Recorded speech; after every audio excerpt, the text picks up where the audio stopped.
नमस्ते दोस्तों। आज का टॉपिक है उल्टे कर्म। हम देखेंगे कि कहाँ कहाँ पर हम अच्छा काम करने जा रहे हैं लेकिन ना चाहते हुए भी बहुत सारे उल्टे कर्म हो रहे हैं। मैंने काफ़ी लोगों को देखा है, जैसे वो गाय को खाना खिलाते हैं, ठीक है। कुछ लोग जो हैं वो स्पेशली जो है वो अपने खाने में से जो रोटी है वो स्पेशली उनको चढ़ाते हैं, लेकिन आप पॉलीथीन में चीज़ को लेके गए और वो जो पॉलीथीन है वो वहीं छोड़ दिया। अब वो जो पॉलीथीन है वो गाय ने खाया, उस पॉलीथीन से जो है वो गाय की जो तबीयत है वो ख़राब हो सकती है, पहली बात। और दूसरी बात, उस गाय का जो दूध है और जो पॉलीथीन से निकलने वाले जो टॉक्सिक्स जो हैं, जो कण हैं, वो दूध के अंदर जाते हैं और वो जो दूध है वो बच्चे पीते हैं। तब आप ये सोचिए कि आपने तो अपनी तरफ से एक अच्छा कर्म किया कि आपने गऊ माता को जो है वो खाना खिलाया, लेकिन जो प्लास्टिक के पॉली बैग्स जो आप वहाँ पर छोड़ रहे हैं वो आपके अच्छे कर्मों को उल्टा कर देता है। तो सबसे पहली बात, आप जब भी गाय को खाना खिलाएं, भोजन कराएं, तो ये ज़रूर ध्यान में रखें कि आप प्लास्टिक का यूज़ ना करें। आप अपने घर से जो है कोई पात्र लेके जाएं या कोई ऐसी चीज़ लेके जाएं जो आप वापस लेके आ सके, या कोई ऑर्गेनिक चीज़ हो या पत्ते हो जिसके ऊपर आप लेके जाएं, प्लेट लेके जाएं कोई या वापस ले आएं, ऐसी कोई चीज़ का यूज़ करें। प्लास्टिक जो है वो वहाँ पर ना छोड़े, क्योंकि गाय जब उसको खा लेती है तो आपका अच्छा कर्म उल्टा हो जाता है, ठीक है। सबसे पहला पॉइंट। दूसरा पॉइंट ये है, हम लोग जानते हैं कि प्लास्टिक जो है वो बहुत ही ज़्यादा टॉक्सिक है, और उस पे जब कोई गरम गरम चीज़ डल जाती है तो वो जो प्लास्टिक है वो इतना ज़्यादा ख़तरनाक हो सकता है कि किसी भी अच्छे भले इंसान की तबीयत ख़राब हो सकती है अगर वो रोज़ उस प्लास्टिक में खा रहा है तो। बहुत लोग बोलते हैं, साइंटिस्ट भी यही खोज कर चुके हैं, सबको पता है ये वाली बात, लेकिन फिर भी कोई किसी को खाना खिलाते हैं या कभी हम भंडारा करते हैं तो उसमें हम थर्माकोल की प्लेटें और प्लास्टिक की प्लेटों का यूज़ करते हैं, जो कि भोजन को जो है वो एक गलत दिशा में लेके जाता है। आप क्या कर सकते हैं, आप पत्तों की प्लेटों का यूज़ कीजिए। थर्माकोल और प्लास्टिक की प्लेट्स की जगह आप पत्तों की प्लेटों का यूज़ कीजिए, क्योंकि उससे दो चीज़ें हैं। एक तो जब गरम गरम चीज़ उसके अंदर जाती है तो वो रिएक्ट करता है, थर्माकोल और प्लास्टिक।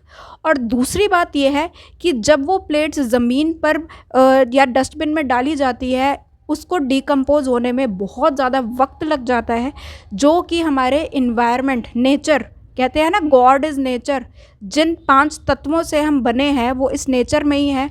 तो उसमें हम किस किस का अपमान कर रहे हैं, उन 5 तत्वों का भी अपमान कर रहे हैं जब वो मिट्टी में मिल जाती है वो चीज़, ठीक है। तो यहाँ पे लॉजिकली अगर हम सोचें तो हम अच्छे काम के साथ साथ एक बुरा काम भी कर रहे हैं। तो जब भी आप किसी को खाना खिलाएं या जब भी आप कोई ऐसा इवेंट रखें तो पत्तों की प्लेटों में रखें, ना कि प्लास्टिक और थर्माकोल की प्लेटों में, क्योंकि वो जो है वो हमारे वातावरण के लिए, हमारे 5 तत्वों के लिए बहुत ज़्यादा नुकसानदायक है।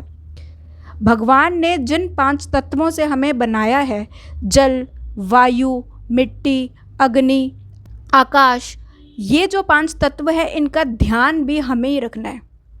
आप बहुत भाग्यशाली हैं कि आपको इंसान का जीवन मिला है। भगवान चाहता तो आपको जानवर भी बना सकता था। जानवरों की ज़िंदगी आज हम देखें तो कहीं पे कोई ऐसे ही कट रहा है या कहीं के घर उजाड़ दिए गए हैं। आपको पता है कि जानवरों की ज़िंदगी जो है वो जीनी कितनी ही मुश्किल है। तो हमेशा ग्रेटफुल रहिए कि भगवान ने आपको एक इंसान की ज़िंदगी दी है। लेकिन अगर आप उन 5 तत्वों का आदर नहीं कर सकते तो मतलब कि वो जो ज़िंदगी है आपकी वो बिल्कुल ही व्यर्थ है। तो ये बहुत ज़रूरी है कि आप ऐसी चीज़ें जो हैं वो वातावरण में इस्तेमाल ना करें कि आपके 5 तत्वों का अपमान हो, भगवान के 5 तत्वों का अपमान हो। प्लास्टिक जो है वो हमेशा ही हमारे कर्मों को उल्टा लेके जाता है जब आप कोई अच्छा काम करने में प्लास्टिक का यूज़ करते हैं तो। तीसरी बात, जब भी हम किसी सामग्री को जब हम बहाते हैं किसी नदी में या कहीं पे भी, हमें पता है जो जल है या गंगा जी हैं, जो यमुना जी हैं, वो प्रतीक हैं, वो हमारी मतलब वो कितनी बड़ी नींव है हमारे देश की। लेकिन जब हम किसी सामग्री को उसमें डालते हैं तो ये इसका ज़रूर ध्यान रखें कि आप किन सामग्रियों को डाल रहे हैं कि उस पानी को जो है आप अच्छा कर रहे हैं या उस पानी को आप दूषित कर रहे हैं। क्योंकि वो पानी पानी नहीं है, वो हमारे लिए भगवान के समान है। कल को अगर जल नहीं होगा, अगर पानी नहीं होगा तो हमारी ज़िंदगी जो है वो ख़त्म है। लेकिन उस पानी का आदर करना हमारा सबसे बड़ा धर्म है। जब आप किसी सामग्री को बहाते हैं तो उसका ज़रूर ध्यान रखिए, उसको बाइफरकेट करिए। बाइफरकेट का मतलब है कि आप उनको अलग अलग कीजिए। अगर फूल की सामग्री है तो उसको मिट्टी में दबा दीजिए, क्योंकि तो हो सकता है उसमें से जो है वो एक कोई पौधा उग जाए, वो एक अच्छा एक नया जीवन दे।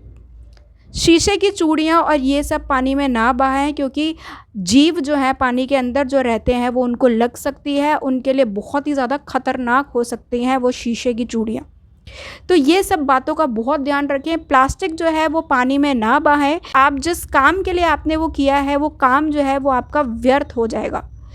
तो इसीलिए इन बातों का बहुत ज़्यादा ध्यान रखें। जब आप कोई अच्छा काम करते हैं तो उसे पूरा ही अच्छा करें, उसके साथ कोई भी गलत चीज़ ना ऐड करें, क्योंकि आपके अच्छे काम को वो बुरा कर्म बनाती है। तो इन तीनों चीज़ों का बहुत ज़्यादा ध्यान रखें। अपने आसपास का पर्यावरण को साफ रखें। मैं बोलूँगी कि आप अगर अपने घर में पौधे लगा के वहाँ से शुरुआत करें तो बहुत अच्छी बात है। ज़्यादा से ज़्यादा पौधे लगाएं, क्योंकि हम देख रहे हैं आजकल ऑर्गेनिक दालें चल पड़ी हैं, ऑर्गेनिक सब्जियाँ चल पड़ी हैं, जिनके रेट जो हैं वो मिलावटी चीज़ों से ज़्यादा महंगी हैं। मिलावटी चीज़ें सस्ती हैं, लेकिन एक ऑर्गेनिक चीज़ों के कितने ज़्यादा दाम है। तो ऑर्गेनिक जो आपको सांस मिल रही है उसकी तो कम से कम हम वैल्यू कर ही सकते हैं ना। भगवान ने ऑलरेडी हमें ट्रेलर दिखा चुके हैं कोरोना में कि हमारे लिए ऑक्सीजन जो है वो कितनी ज़्यादा आवश्यक है। मतलब उस ऑक्सीजन के लिए हम लोग कितना भाग दौड़ हमने मचाई थी उस टाइम पे। सो भगवान तो हमें हमेशा ट्रेलर दिखाता है। भगवान ने हमें ऑक्सीजन की भी वैल्यू दिखाई है, इम्पोर्टेंस दिखाई है। भगवान ने हमें जल की भी इम्पोर्टेंस दिखाई है, जब उत्तराखंड में वो बाढ़ आई थी, कि हम किस तरीके से हम अनवांटेड कंस्ट्रक्शंस कर रहे हैं, या हम लोग जो है वो किस तरीके से पेड़ पौधे सब काट रहे हैं, पहाड़ काट रहे हैं, जो भी कर रहे हैं। तो ये सारे ट्रेलर्स जो हैं वो भगवान हमें दे चुका है, हमें वार्निंग्स दे चुका है। लेकिन फिर भी हम इंसान जो है वो अच्छी चीज़ों को करने की बजाय हम उसे बुरे तरीके से एंड करते हैं। तो जब भी आप कहीं पे भी जाएं, कोई यात्रा भी करें, कहीं पे भी जाएं, तो प्लास्टिक का यूज़ ना करें, क्योंकि आप जो प्लास्टिक यूज़ कर रहे हैं वो आपकी यात्रा को असफल कर रहा है, अच्छे कर्मों को बुरे कर्मों में बदल रहा है। तो ज़्यादा से ज़्यादा जो है वो आप देसी चीज़ों का यूज़ करें। ज़्यादा से ज़्यादा जो है ऐसी चीज़ों का यूज़ करें जो आपके उन 5 तत्वों को ख़राब ना करें, जिन 5 तत्वों से भगवान ने आपको संजोया है, जिन 5 तत्वों से आप बने हो, उसका आदर करें। क्योंकि अगर आप उसका आदर करोगे तो आप स्वस्थ रहोगे, अपना जीवन खुशहाल बनाओगे। तो आज से ही हम लोग प्रण करते हैं, इन 3-4 चीज़ों का हम ध्यान रखेंगे कि हम इन चीज़ों का इस्तेमाल ना करें, और ज़्यादा से ज़्यादा जो है वो हम पत्तों का यूज़ करें ऐसे अच्छे कर्म करने के लिए, ताकि हमारे जो कर्म हैं वो सच में अच्छे हों, ना कि वो बुरे हों। ठीक है, तो आज से हम सब कोशिश करेंगे कि हम अच्छी चीज़ों को अपनी ज़िंदगी में लाएं, अपने पर्यावरण की सुरक्षा करें, उन 5 तत्वों की सुरक्षा करें जिनसे हम बने हुए हैं, ताकि आगे चल के हमारे बच्चे भी सुखी रहें, उन्हें भी साफ़ हवा मिले, साफ़ आकाश मिले, उनका फ्यूचर जो है वो ब्राइट हो। ठीक है।